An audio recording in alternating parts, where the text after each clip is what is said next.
The physician's hands tremble as he examines the young princess. September 1548. Thomas Seymour's trial has just begun, and 14-year-old Elizabeth Tudor sits rigid on the examination chair. Her ladies dismissed, her governess, Cat Ashley, imprisoned in the Tower.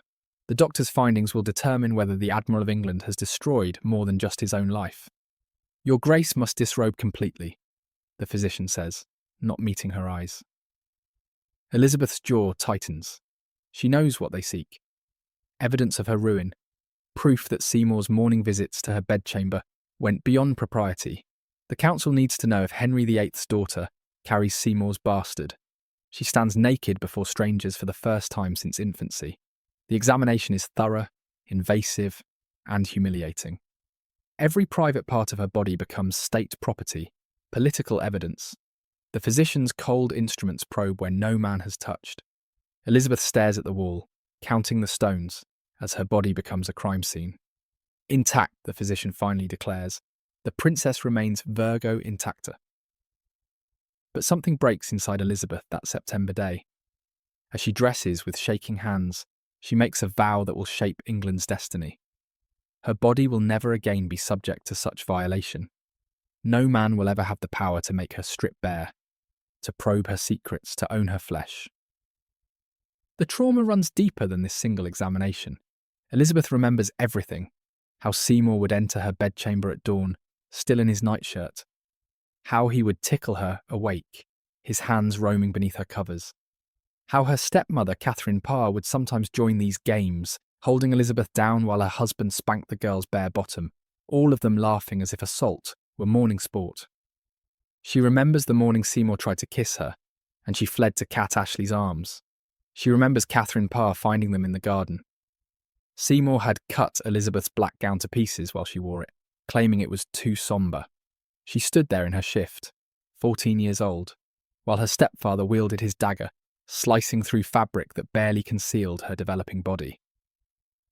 The Privy Council's interrogation is relentless. They demand every detail of Seymour's visits. Did he touch her breasts? Did he lift her shift? Did he speak of marriage? Each question was another violation, another strange man demanding access to her most private moments. Sir Robert Tyrwhitt leads the questioning, his eyes gleaming with righteous suspicion. Did the Lord Admiral ever come to you at night? Did he ever enter your bed? Did you welcome his attentions? Did you encourage his advances? Elizabeth learns to lie with the skill of a master diplomat. She admits to nothing that could destroy her. She protects Cat Ashley and her servant Thomas Parry, both arrested for enabling Seymour's access. She speaks only of innocent morning walks, of conversations about the weather.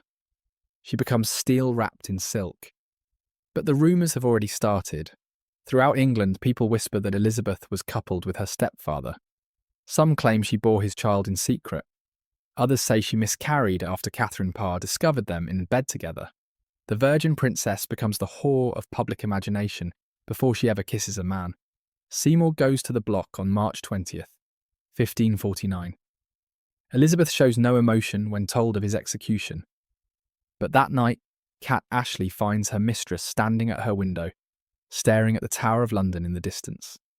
He had beautiful hands, Elizabeth whispers. It's the only time she ever speaks of him with anything approaching affection. Those hands that cut her dress to ribbons.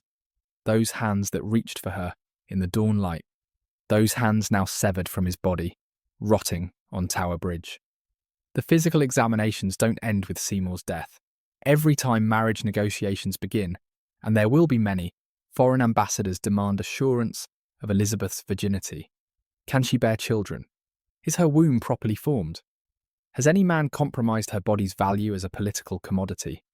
Elizabeth endures it all with learned stoicism. But each examination reinforces the lesson Seymour taught her.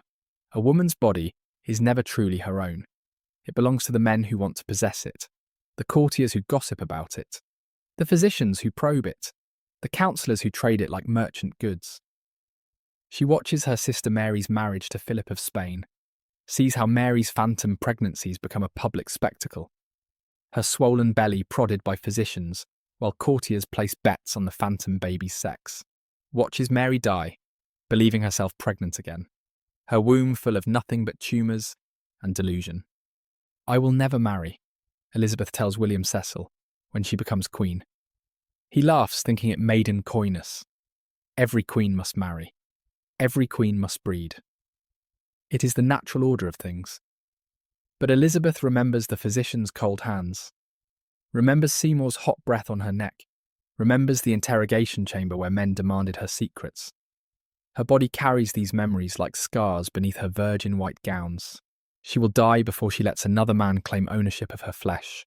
The Virgin Queen is born not from purity, but from violation, not from choice, but from trauma. Thomas Seymour thought he was seducing a malleable girl.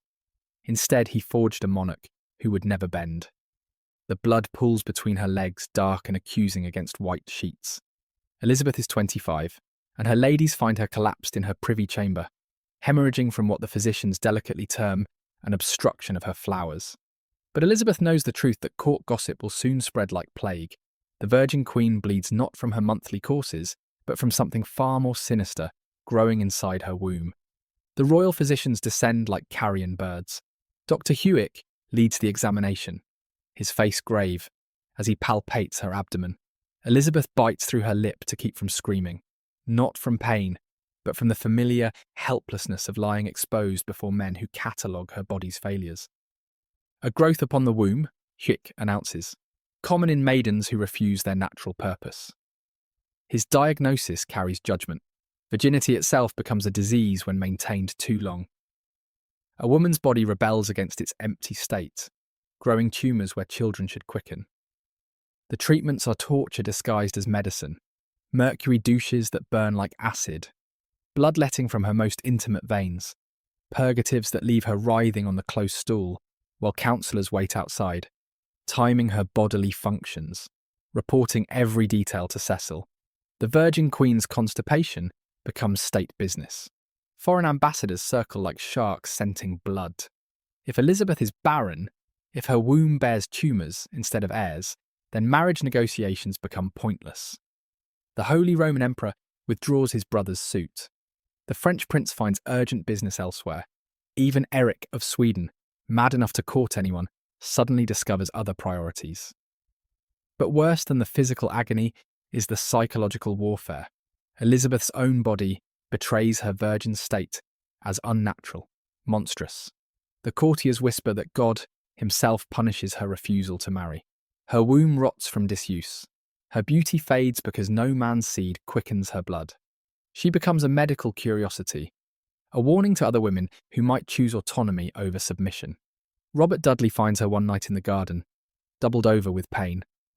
Her monthly bleeding has lasted 3 weeks. The physicians have prescribed ground pearls mixed with a virgin's urine, a cure more about symbolism than medicine. "Marry me," he begs, holding her as she trembles. "Let me give you children before it's too late." Elizabeth laughs and blood trickles from her mouth where she's bitten her tongue. "And make myself your brood mare. Watch my belly swell while you take mistresses. Die in childbed screaming for a son who might never come." She pushes him away, staggers to her feet. "I have seen what marriage does to queens. My mother lost her head for failing to produce a son. My stepmother, Jane Seymour, died with her stomach cut open, her boy ripped from her corpse. Catherine Parr died of childbed fever while her husband molested children. Mary died believing herself pregnant with tumours." "You are not them," Robert insists. "No," Elizabeth agrees. "I am worse. I am damaged goods. My womb bears growths that would kill any child I might conceive. The physicians have told me, though they think me too stupid to understand their Latin, that I am malformed inside. My passages are too narrow. My womb tilts backward. I menstruate like a hemorrhage because my body rebels against its own existence." The truth is more complex than even Elizabeth admits. The royal physicians keep meticulous records, and their notes paint a picture of reproductive dysfunction that modern medicine might recognise as only endometriosis, polycystic ovarian syndrome, or uterine fibroids. But in Tudor England, these conditions had only one explanation: divine punishment for unnatural behaviour. Elizabeth learns to hide her suffering. She perfects the art of standing through state occasions while blood runs down her legs beneath her farthingale. She smiles through council meetings while cramps twist her insides like hot knives. She dances galliards at court, while her ladies sew thick wadding into her undergarments to absorb the constant bleeding. The marriage negotiations continue despite her body's rebellion. Philip of Spain proposes after his wife, Mary, dies. The Duke of Anjou courts her when she's 46, her womb long past breeding age. Each suitor demands the same invasive examinations. Can she still conceive? Are her passages clear? Does she menstruate regularly? Elizabeth submits to these humiliations with practiced grace. She spreads her legs for foreign physicians who probe her like livestock at markets. She answers intimate questions about her bodily functions through gritted teeth. She pretends to consider each proposal seriously while knowing her body has already chosen for her. The irony cuts deep. The Virgin Queen, so called for her intact maidenhead, suffers from conditions that virginity supposedly prevents. Her pure state offers no protection from the growths that devour her from within. If anything, the physicians claim her refusal to marry has caused these afflictions. A woman's body needs a man's governance, they insist. Without it, she rots like fruit left too long on the vine. But Elizabeth has learned to transform weakness into power. If her body refuses to breed, she will become mother to England itself. If her womb grows tumours instead of children, she will birth an empire instead. The golden age of Elizabeth rises from the ashes of her reproductive failure. My body may be weak, she tells Parliament when they pressure her to marry yet again, but I have the heart and stomach of a king. They don't understand that she speaks literally. Her stomach does the work her womb cannot. Her heart pumps the blood, her body hemorrhages monthly. She has remade herself from the inside out, transformed female failure into monarchical triumph. The Virgin Queen rises not despite her barren womb, but because of it. Philip of Spain arrives at Whitehall like death incarnate, his black doublet still reeking of Mary's deathbed. Elizabeth's sister has been dead for 3 days when her widower proposes marriage to the new queen. He doesn't wait for the burial. He doesn't observe mourning. He simply appears in Elizabeth's presence chamber, drops to one knee and offers her the same ring still warm from her sister's corpse. Your Majesty's sister expressed her dying wish, Philip lies smoothly, that I should protect you, as I protected her. Elizabeth tastes bile. She remembers Mary's phantom pregnancies, her swollen belly full of air and tumours, while Philip fucked his mistresses in adjoining chambers. She remembers her sister's letters, smuggled past Spanish spies. He touches me only for air-making. I am a breeding vessel that has failed its purpose. When I die, he will barely wait for my body to cool. How gracious, Elizabeth murmurs, not taking the ring. Tell me, does my sister's bed still bear her bloodstains? Or have you already ordered fresh sheets? Philip's jaw tightens. He's not used to women who speak plainly. In Spain, queens know their place. Legs spread, mouths shut, wombs full. But Elizabeth learned statecraft in harder schools than Spanish palaces. She learned it in the tower, waiting for the axe. She learned it watching her mother's head roll into a basket of sawdust. England needs a strong hand, Philip presses. A woman cannot rule alone. My sister ruled alone. You were merely her consort. And see how that ended. The threat hangs between them like a blade. Elizabeth rises from her throne, forces Philip to look up at her. Yes, let us see. My sister married you and gained what? A phantom pregnancy that made her Europe's laughingstock. A husband who conspired with her counsellors behind her back, Spanish troops on English soil. Or perhaps you mean the burnings, 300 Protestant souls sent to hell while you whispered Catholic prayers in her ear. You need protection, Philip insists. The Pope has not recognised your legitimacy. France plots against you. Scotland sharpens its knives. Marry me and Spain's might secures your throne.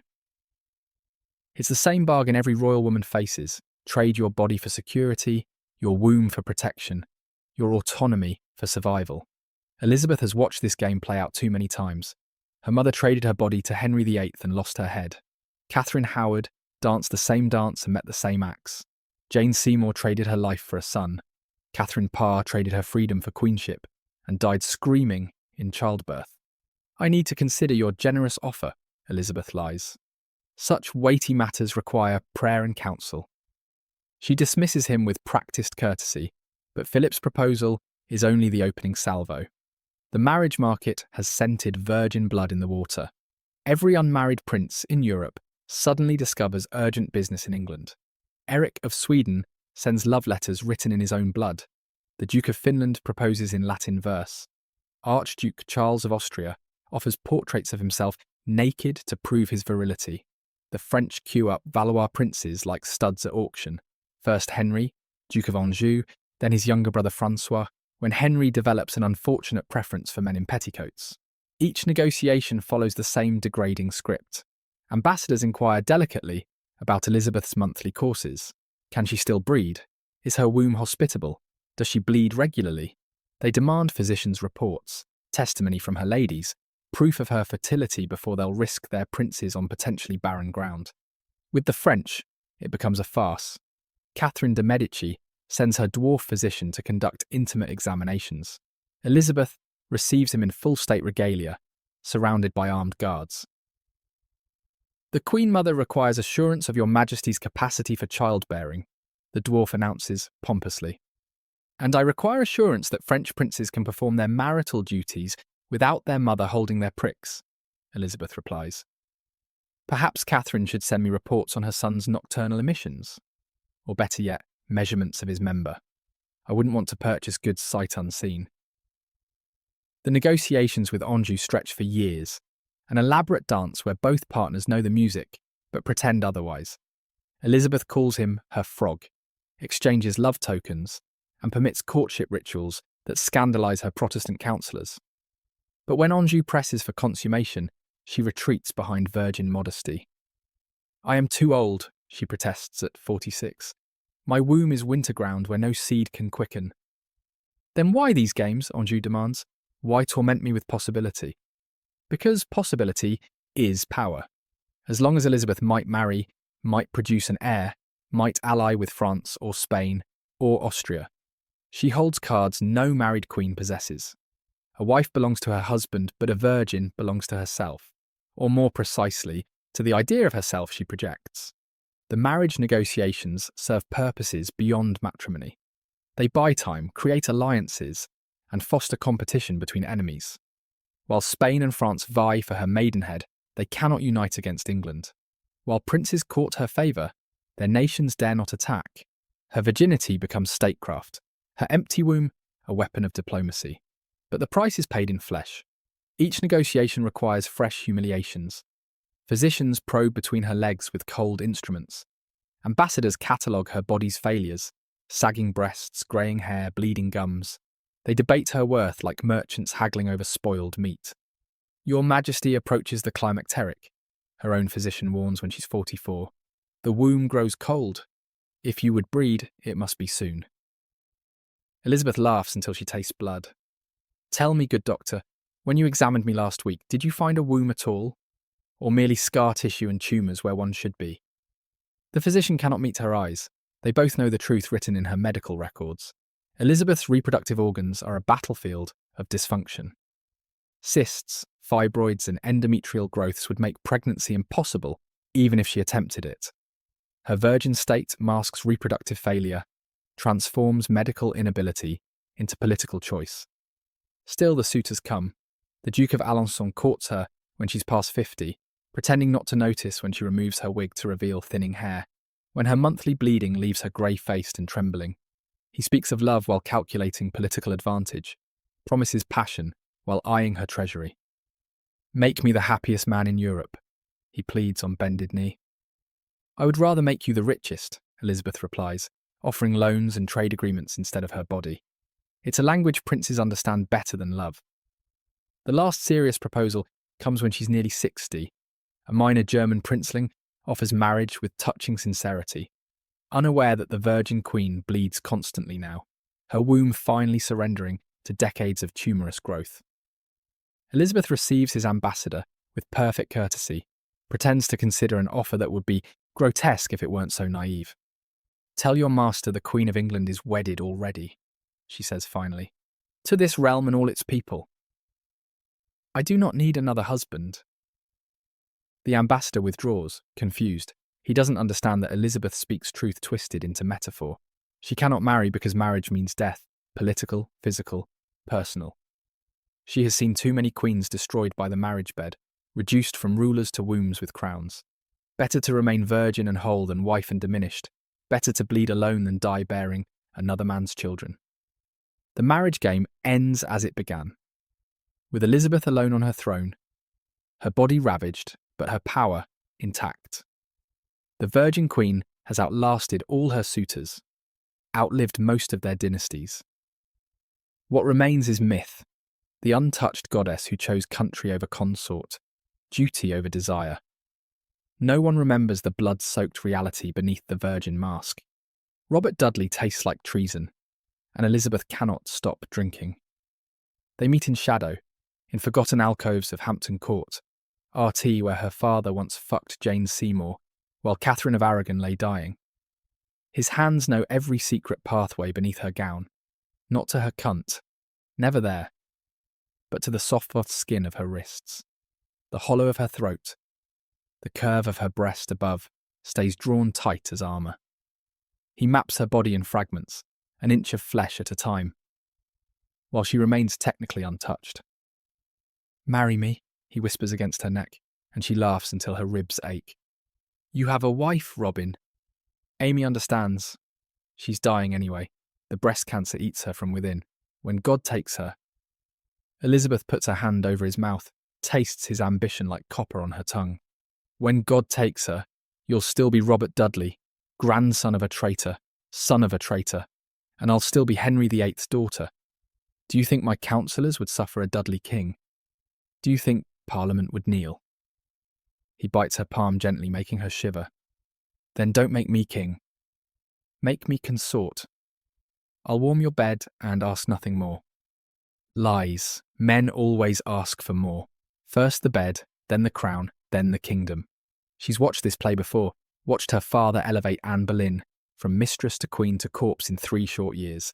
The higher women rise, the farther they fall, and the men who lift them are first to cry witch when fortunes turn. But God help her. She wants him, wants his weight pressing her into mattresses, his seeds spilling across her belly, his mouth between her legs learning the geography of her desire. At night she dreams of opening for him, of pleasure sharp as blades, of crying out his name while he fills the empty spaces Thomas Seymour carved into her girlhood. She wakes with her shift soaked in sweat and blood. Always blood, now, her womb's constant rebellion. "Your Majesty plays with fire," Cecil warns after catching them, in an embrace barely proper for married couples. Rumours is already spread like plague. They say you've borne Dudley's bastards in secret, that physicians have confirmed your lost virginity. Let them say it. Elizabeth straightens her ruff, refuses to show shame. Mystery serves better than truth. While they gossip about my maidenhead, they forget to plot rebellion. But she's more careful after that. She gives Robert rooms adjoining hers, connected by doors only she controls. When he comes to her bed, it's for everything but consummation, his fingers and tongue serving where his cock cannot. She learns to take pleasure without penetration, to reach climax while technically virgin, to split her body into what's touched and untouched like a careful accountant balancing ledgers. Amy Dudley dies on a Sunday, neck broken at the bottom of the stairs, her servants conveniently absent, her body arranged too perfectly for an accident. Elizabeth receives the news during evening prayers and vomits blood onto the chapel floor. "You killed her," she says when Robert appears in mourning black that doesn't hide his eager eyes. "You pushed her down those stairs for me. I was at court when she fell. 100 witnesses. Don't." She slaps him hard enough to split his lip. "Don't insult me with alibis. You arranged it, paid servants to leave, hired men to push, created your opportunity, and now you think I'll reward murder with marriage?" Robert kneels, catches her hands. "Everything I've done has been for you, to free us both. To chain me, you mean? To make me small enough to fit in your pocket? You think I don't know how this ends? First your consort, then king in all but name. Then I die in childbirth or from poison, and you rule through our son. I've seen this play, Robin. My mother wrote the first act. She exiles him from court, but can't exile him from her body. He returns in months, penitent and golden, and she takes him back like an addict returning to opium. But marriage remains impossible. Amy's ghost stands between them, proof of what ambition makes men do to inconvenient wives. The pattern establishes itself: intimacy without consummation, possession without ownership. She makes him Earl of Leicester, showers him with lands and titles, keeps him close enough to touch, but never close enough to claim. He becomes her public companion, her private pleasure, her perpetual, almost. Other favourites follow as years erode Leicester's beauty. Christopher Hatton dances attendance with serpentine grace, writes poems comparing her to goddesses while calculating his chances of succession. Walter Raleigh spreads his cloak over puddles and his charm over her ageing vanity, pretending not to notice when she removes her wig to reveal scalp scabbed with sores. Each believes he'll be the one to finally breach her maidenhead, to transform virgin queen into grateful wife. They don't understand that her virginity isn't preserved. It's performed, a careful choreography of touches that never quite arrive at consummation. She takes their worship and gives back just enough to keep them hoping, masterfully edging them toward a climax that never comes. Essex arrives last and burns brightest, 23 to her 53, Apollo to her fading Diana. He has Leicester's beauty refined by youth, Raleigh's wit sharpened by cruelty. Elizabeth knows she's too old for this game, knows her body can barely pretend at desire anymore, but he makes her feel 20 again. Virile and powerful, worth dying for. Marry me, he demands, because Essex demands everything. Make me king. You owe me that much for my devotion. She laughs until she bleeds, ruining another shift. The laundresses have standing orders now. Burn the Queen's linens, speak nothing of the stains. I owe you exactly what you've earned. Wealth, titles, my favour, nothing more. You're old, he says brutally. Used up. Who else would have you now? I'm your last chance at marriage, at love, at touching something beyond your own withered flesh. Elizabeth studies him. This beautiful boy who thinks beauty grants him power over her. She's survived Spanish armadas and papal bulls, assassination attempts and noble rebellions. Does he truly think his pretty face and young cock will succeed where armies failed? You're right, she says softly. I am old, and used up, and withered. I've been bled and probed and examined like livestock for 40 years. My womb is a graveyard, my cunt a wasteland. I am exactly as ruined as you say. So tell me, my Lord of Essex, why should I give such damaged goods to you? Why should I let you plant your banner in territory already scorched beyond redemption? He has no answer. Men never do when women agree with their cruelties. She breaks him systematically after that. Takes away his monopolies, his positions, his pride. When he rebels, predictably, pathetically, she signs his death warrant with the same hand that once traced love poems on his skin. He goes to the block still beautiful, still convinced she'll pardon him at the last moment, still unable to believe a woman could resist his charms unto death. Leicester dies in his bed, fat and content, the only man she ever truly loved. She locks herself away with his final letter, weeps until her face bleeds beneath white lead paint. He knew her best, touched her most, and still never possessed her fully. On the paper he's written, "My Eyes," his pet name for her, and below it, "I have loved you in all ways but one," and that withholding was its own consummation. Alone in her chamber, Elizabeth finally understands. Her virginity was never about purity, it was about possibility eternally deferred. By never giving herself completely to any man, she remained complete unto herself. By keeping all at the threshold, she transformed frustration into worship, denial into devotion. She weaponized wanting, made statecraft of unsatisfied desire. The Virgin Queen dies as she lived, untouched and touching, desired and desiring, her body a border no man ever fully crossed. What remains is legend, Gloriana eternally pure, eternally powerful, eternally alone. The blood, the pleasure, the careful accommodations of flesh, all of it buried with the woman who knew how to rule men by never quite letting them rule her. Elizabeth built herself a church of flesh and absence. She becomes supreme governor because supreme head died with her father the title too masculine, too absolute for a woman's throat. The bishops hate her for it. These men who burned Protestants under her sister, who now must kneel before a woman's authority in God's own house. She watches them genuflect with bile in their mouths and thinks, this is what power tastes like, sour as spoiled wine. Your Majesty cannot serve communion, Archbishop Parker insists. The female body pollutes sacred mysteries. Your monthly blood. Ceased years ago, Elizabeth interrupts. I bled myself empty for England. What flows from me now is policy, not pollution. But very well, I'll not serve your bread and wine. I'll serve myself instead. She crafts her virgin mythology like armour. Each layer protecting the raw girl, Seymour left shaking in Chelsea Gardens. First, the colours. White for purity, gold for divinity, black for the eternal widow mourning her marriage to England. Then the symbols, pelicans feeding young with their own blood, phoenixes rising from flames, sieves that hold water through miraculous virtue. Semper Eadem, she declares. Always the same, always virgin, always untouchable. The Catholics call her whore, while the Puritans name her Jezebel, but she transforms both slanders into strength. She becomes virgin mother to her people, bride of Christ and country, too sacred for mortal cock to penetrate. In portrait, she poses with her hand over her womb, not barren, but reserved for the immaculate conception of policy and power.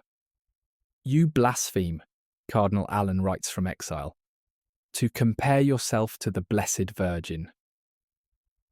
I surpass her, Elizabeth replies in edicts that burn his effigy. Mary bore one son who died for sins.